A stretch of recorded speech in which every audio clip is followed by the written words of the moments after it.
Hamas terus menargetkan pasukan pertahanan Israel yang berada di jalur Gaza. Kali ini, Hamas menargetkan 2 kendaraan Israel yang berada di timur Jabalia. Detik-detik penyerangan itu diunggah oleh Brigade Al-Qassam di akun Telegramnya Minggu 27 Oktober 2024. Terlihat pejuang Hamas mengangkat proyektil yang digunakan untuk menyerang Israel. Dalam keterangannya, Hamas menggunakan 2 perangkat Shawas dan peluru Yasin 105.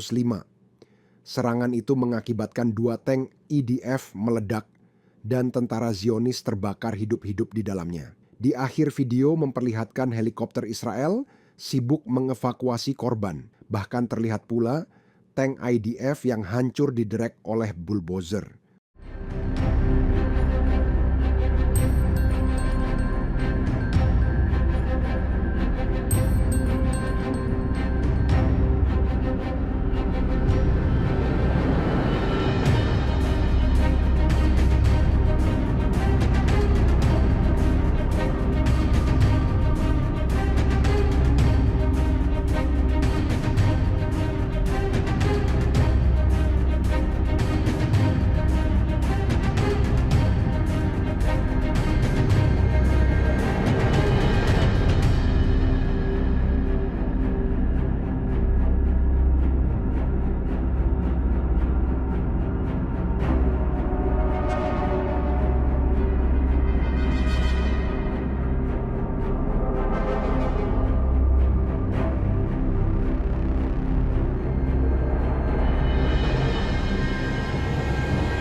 Download Tribun X sekarang, menghadirkan lokal menjadi Indonesia.